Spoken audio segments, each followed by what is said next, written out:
আগে ছিল 100 টাকা, এখন 150 টাকা করে নিচ্ছে। গরিব মানুষ কয় টাকা বিক্রি করে 150 টাকা হ্যাকুই দেওয়া লাগে।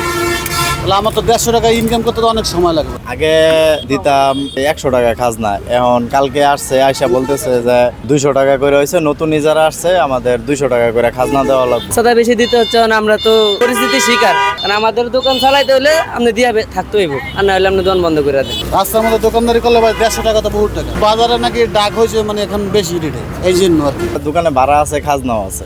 ভাড়া আছে 4000 টাকার মতো। ভাড়া কাকে দেন? ভাড়া এই পিছনে জুত যার সামনে খাস তার ওইভাবে আর কি হেরা ভাড়া নেই।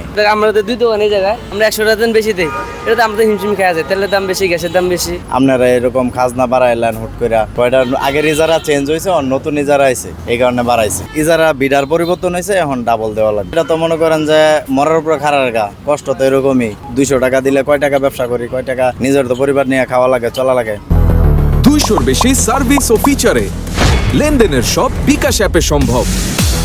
রাস্তায় সবাই বসে স্যার, ওখানে আমরাও বসি, মানে কি করতাম। সবাই দোকানদারি করতেছে রাস্তার মধ্যে। এখানে আপনার কেউ উঠাই দেয় না, পুলিশ আসে না?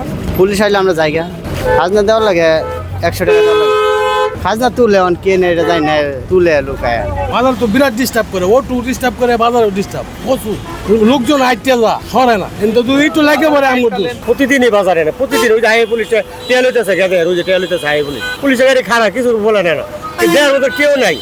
এই একটা বাজার ঝলে বাজার, মানে রাস্তার মধ্যে, রাস্তার উপরে বাজার একটা গাড়ি যেতে পারে না, খুব ভোগান্তি রাত্রিতে। রোডের উপরে দোকান থাকে, কাঁচামালের দোকানদারি করে না, জামরা বাজার 1.5 ঘন্টা 2 ঘন্টাও জায়গা সময় অনেক ভোগান্তি, মানে আমরা ভোগান্তি খালি যাত্রী ভোগান্তি।